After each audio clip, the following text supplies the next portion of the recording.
मुझे उम्मीद थी कि सरकार जो है वर्तमान की कांग्रेस की सरकार जो सुखू जी के नेतृत्व में कि इनकी जो डिमांड्स है, इनकी डिमांड बड़ी जेन्युइन है, उसको सुनेगी और इनको बातचीत के लिए बुलाएंगे। परंतु जैसे आप देख रहे हैं कि 3 दिन से सरकार उल्टा जो प्रेशराइज कर रही है, इनके ऊपर प्रेशर डाल रहे हैं ज्वाइन करने के लिए। इनकी डिमांड्स तो पिछले जैसे बताया इन्होंने, और डिमांड चार्टर में लिखा भी है, इनके कई भत्ते जो है बड़े कम है, तो वो तो उस पर विचार तो सरकार ने नहीं किया, परंतु उल्टा जो कि मेन आज इनकी बात है, उल्टा जो है इनको स्टेट कार्डर में डाल दिया। जब इनकी अपॉइंटमेंट हुई है, जो R&P रूल उस टाइम थे डिस्ट्रिक्ट कार्डर की अपॉइंटमेंट के थे, इनकी वरिष्ठता सूची जो बनी, सीनियरिटी लिस्ट जो बनी, वो जिला की है। वो सारी होने के बावजूद अब इनको स्टेट कार्डर में डाल रहे हैं, तो उससे मुझे लगता है वो खासकर जो मैं कहता हूँ जो हमारे ज़िले के हैं, छोटा ज़िला है हमारा, इनको तो वरिष्ठता में बहुत नीचे आ जाएंगे लोग। तो जो R&P रूल, मैं खुद भी एक सरकारी अधिकारी रहा हूँ, R&P रूल जो जिस टाइम अपॉइंटमेंट होती है उस टाइम के होते हैं, ये तो आर्बिट्रेरली कभी भी चेंज कर दो, ये नहीं होता। ये दोनों की सहमति से, अगर ये चाहें, सरकार भी चाहे तो अमेंड कर सकते हैं, परंतु वन साइडेड नहीं, शराब मशवरे के बिना नहीं ये चीज़ें होती है। तो ये जो है इनको स्टेट कार्डर में डाला जा रहा है, तो इसमें बड़ी परेशानियाँ होंगी। खास करके कई लोगों ने इसलिए ज्वाइन की है नौकरी, खास करके जो लेडीज़ है हमारी काफ़ी आ रही हैं अब रेवेन्यू में भी, उन्होंने इसलिए की थी कि हम अपने ज़िला में रहेंगे, तो अब उनको स्टेट कार्डर जब कर दिया जाएगा तो उनको तो स्पेशल नुकसान उनका भी होगा और बाकियों का भी इन जनरल, इससे बहुत ही नुकसान होने वाला है। तो हम बिल्कुल यूनियन के साथ है और सरकार को भी इसमें कोई लाभ नहीं मिलने वाला। सबसे बड़ी बात है कि सरकार को चलो कई बार स्टेप्स लेने पड़ते हैं जिससे सरकार का भी कोई फ़ायदा हो, लोगों का फ़ायदा, आम जनों का फ़ायदा हो। ना इसे आम लोगों का फ़ायदा है जिसके लिए सरकार बनी है, ना सरकार को फाइनेंशियल जो उसका है कोई एक्सचेकर का फ़ायदा हो रहा है। किसी भी ढंग से सरकार को फ़ायदा नहीं, आम जन को फ़ायदा नहीं, और जो एम्प्लॉयज़ है ये इनको फ़ायदा नहीं। जब ऐसी बात हो तो इसमें सरकार को प्रेस्टीज इशू नहीं बनाना चाहिए। इनको सरकार को जब ऐसे सब लोग बैठे हैं तो बड़े कम स्ट्राइक पे जाते हैं, ऐसे जब जाते वाकई बहुत बड़ी प्रॉब्लम इनकी है तो सरकार को मान लेना चाहिए, इनसे बातचीत के बुलाना चाहिए और बातचीत के हल करके ठीक है हम नहीं कर रहे हैं, ये बात विड्रॉ कर ले जो स्टेट कार्डर है। बाकी जो दूसरी डिमांड्स है उसके ऊपर जितना हो सकता है स्टेट की, जैसे जो फाइनेंशियल पोजीशन बहुत बुरा हाल है, तो उसको देखते हो जितना कर सकते हैं वो करें, जो डिमांड्स माननी है। तो स्टेट कार्डर तो विड्रॉ कर ले इमीडिएटली, इसमें तो कुछ स्टेट का लग ही नहीं रहा है। उल्टा दूर दूर को ट्रांसफ़र होंगे, उल्टा सरकार को नुकसान होता है TAD देने का। तो इसलिए मेरा ये कहना है कि सरकार तुरंत ये करे, इनकी मांग माने, ताकि ये जो है ऐसे परेशान ऐसे होकर नहीं बैठना पड़े इनको। अब आम जनता को बड़ी प्रॉब्लम हो रही है, आम जनता का काम जो है सफ़र हो रहा है, तो इसलिए ये कोई मुझे लगता अच्छी बात नहीं है।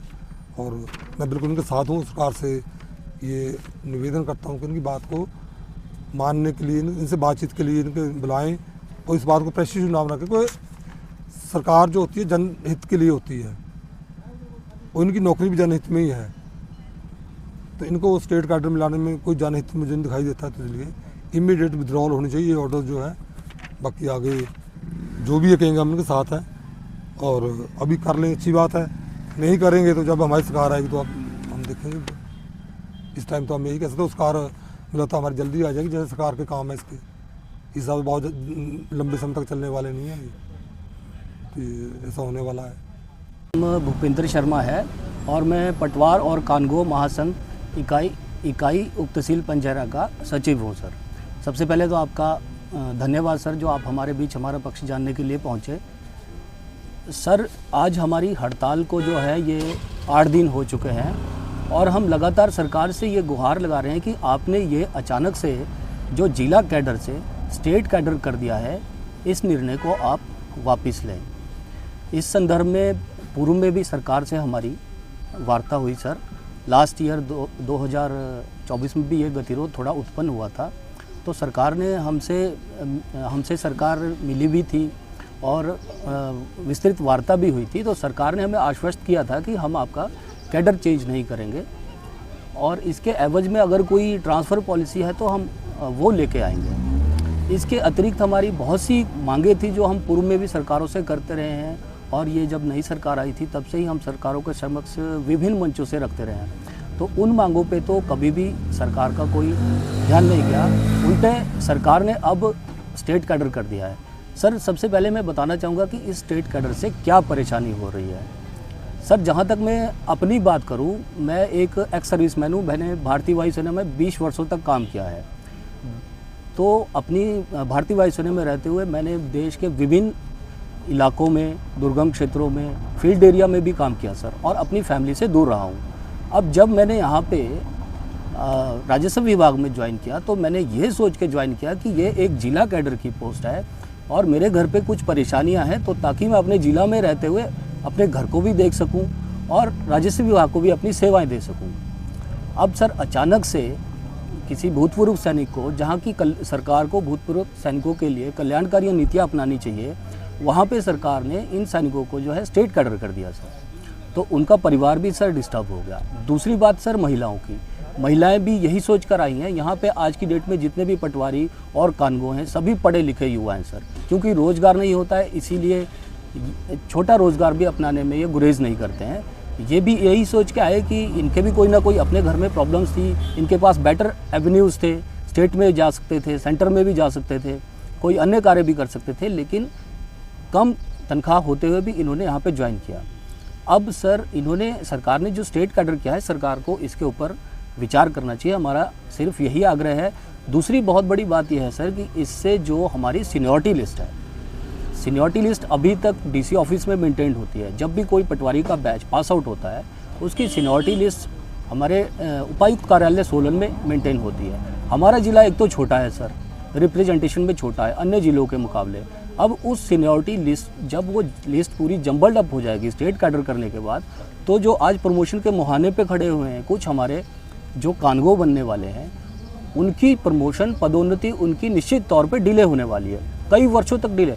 एज इट इज़ हम एक समस्या से जूझ रहे हैं कि हमें तो वैसे ही 60% कोटा मिलता है प्रमोशन में, जो बाकी का 20% है वो मिनिस्ट्रियल स्टाफ को मिलता है। हम उनसे भी, सरकार से हमारी ये भी मांग है कि वो 20% कोटा हमें वापस किया जाए। तो ये हमारी मुख्य मांगे हैं। हमारे पटवार खानों के हालात अगर आप देखेंगे सर, अगर आप कभी विज़िट करेंगे तो आप देखेंगे कि दरारें हैं पटवार खानों में, भवन चू रहे हैं, फर्नीचर नहीं है, लोग आते हैं उनको बिठा नहीं सकते। जब कभी बरसात होती है, हम लोगों के आपदा से निपटने के लिए तुरंत मौके पर पहुँचते हैं, लेकिन जब हमारे पटवार खाने चूर होते हैं, सरकार ने इस संदर्भ में कभी संज्ञान नहीं लिया है। हमारी ये पहले से मांगे रही हैं कि हमें बेसिक फैसिलिटीज़ प्रोवाइड की जाए।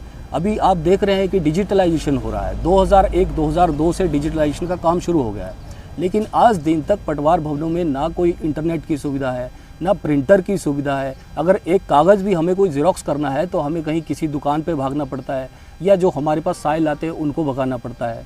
हमारी विभिन्न प्रकार की मूलभूत समस्याएं हैं जिनको सरकार को एड्रेस करना चाहिए, ना कि कर्मचारियों को परेशान करना चाहिए सर। मंत्री जी का कल बयान था कि पहले जो है क्या बोलते आप हड़ताल खत्म करके काम पे लगे, उसके बाद जो है वार्तालाप शुरू होगी, तो इसके बारे में क्या कहें? सर, इसके बारे में तो जो हमारी राज्य कार्यकारिणी है वो बेहतर तरीके से डिसीजन लेगी, लेकिन हमारा तो सरकार से यही निवेदन है कि हमारी मांगे आपके समक्ष काफ़ी पहले से पेंडिंग है। आपने हमें आश्वस्त किया था, जब स्टेट कैडर हो ही गया है सर, तो ये तो मंत्री जी को अभी देखना है कि उनको जो कर्मचारी हैं वो उनका समर्थन में रहना है, उनको सपोर्ट करना है या परेशान करना है। सर, रणनीति क्या है आगे की क्या? सर, जैसा भी आदेश होगा हमारी कार्यकारिणी का, उसके हिसाब से हम अपनी रणनीति तैयार करेंगे।